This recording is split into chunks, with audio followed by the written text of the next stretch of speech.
How are gambling winnings taxed? When you have a good day at the casino or hopefully a good weekend, what's reported on your taxes? What about losses? I'm going to explain all that coming up.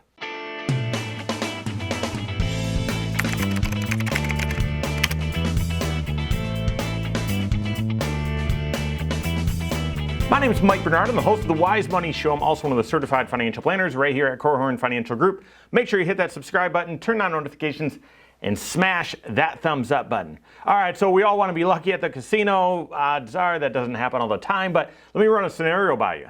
All right, so you go out and maybe you have a good weekend with some friends, maybe some other couples, something like that. You go to casino and you do well. You make $1,000. It's fantastic. And so you have a wonderful weekend that you decide, a couple months later to run it back. And you have the same friends, you guys all go out again, and this time you're not so lucky, actually. Maybe you won $1,000 that first time, but you lose $1,500. You lose all that $1,000 and then some. How does that work on your taxes? And of course, you can take this to, all other sorts of examples, whether that's horse track gambling, whether that's sports betting, something like that, right? So all other types of gambling as well. How does that influence your taxes? How are gambling winnings taxed? Let's get into it. So yes, unfortunately, or if you've had this experience before, gambling winnings are taxed as ordinary income on your federal tax return. That's right, whether that is at the casino, whether that is at the horse track, wherever, all gambling winnings, those are taxed, even prizes such as winning a car or winning a trip, something like that. So typically how this works is let's focus on at the casino. If you cash out where there's winnings, you'll get some sort of tax document at that time if it's large enough, okay? And when they issue that tax document, they'll also likely include tax withholdings as well, typically of a mandatory amount. But yes, your gambling winnings are taxable. You'll need to be reporting them on the front page of your tax return, or whether you're using online software, something like that, it's all going to flow through to the front page of your tax return, tax at ordinary income tax rates. Okay, so then certainly in that example I shared earlier, you can deduct your losses from your winnings and that offsets on the tax return, right? Not necessarily. Your gambling losses are allowed to be deducted on your tax return up to the amount of winnings that you had, but not right there on the front page of your tax return.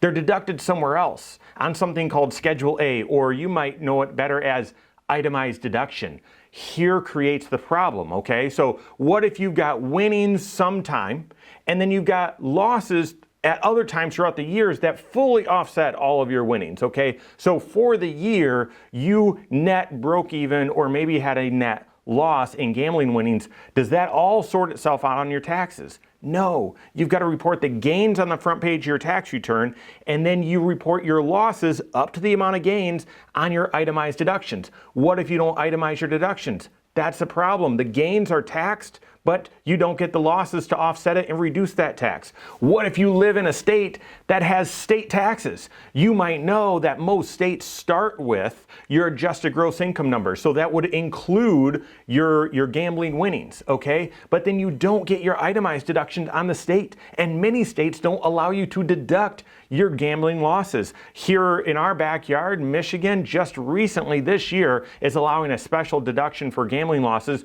Most states don't do that. So your gambling winnings, federal, would be taxable if you don't itemize, and your gambling winnings would be taxable on the state if they don't allow a special deduction. Guys, this is a problem and creates a lot of confusion when it comes to gambling winnings and losses and how they're taxed on your tax return.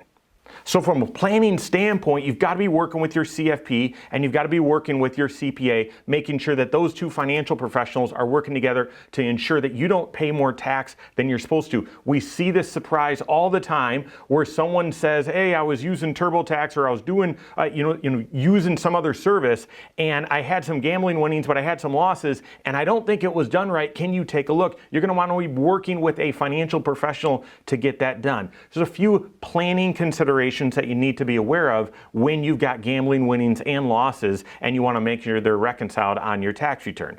The first is to be doing proactive tax planning as it relates to your withholdings. most casinos, most places will automatically apply some tax withholdings when they go to cash you out. But like I said, from the IRS's website, all gambling winnings are taxable. So you might have some winnings through a venue that doesn't automatically do some tax withholdings.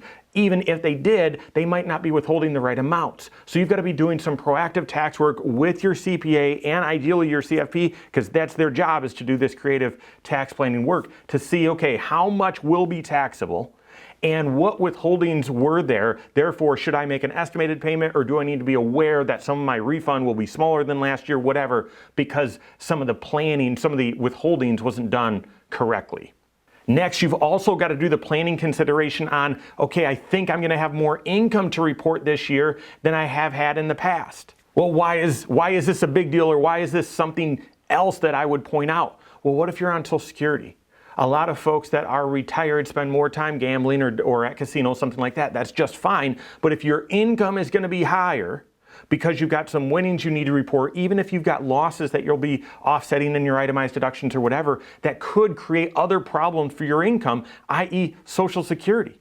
The amount of Social Security that's taxable on your tax return depends on how much other income you had. And if you all of a sudden have more income to report because you've got a decent amount of gambling winnings, now that can pull in more of your Social Security to become taxable. You need to be ahead of that. You need to have a proactive approach so you're not caught off guard. What if this additional income puts you into a different tax bracket? What if this additional income puts you into a different IRMA bracket, which means the amount of cost for your Medicare Part B and Part D? So even a little bit more income, because needing to report these gambling winnings, could throw you into a different bracket. You're going to want to be planful with that with your CFP.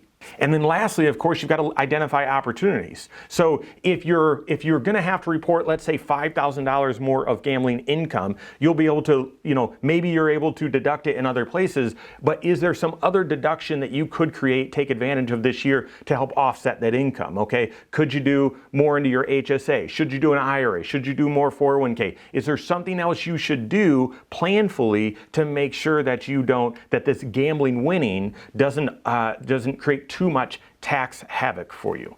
So really the gist of it is your gambling winnings are going to be taxable to you, and you may not fully be able to offset your losses. Work with your certified financial planner. It's their job to come up with creative strategies to help minimize that tax pain, but also make sure you've got the confidence and clarity that everything's being done right and that you're getting all of the deductions that you should be getting. So work with your CFP on that. Make sure they're that they're doing comprehensive financial planning, and that they're collaborating with your CPA and getting your taxes all done correctly as well. If you don't have a CFP on your team, you can contact one on my team. Find us online, Korhorn.com. That's Korhorn with a K. WiseMoneyShow.com. You can find us there as well, or give us a call, 574-247-5898. All right, there you have it. Go out and take your next wise step in your financial life.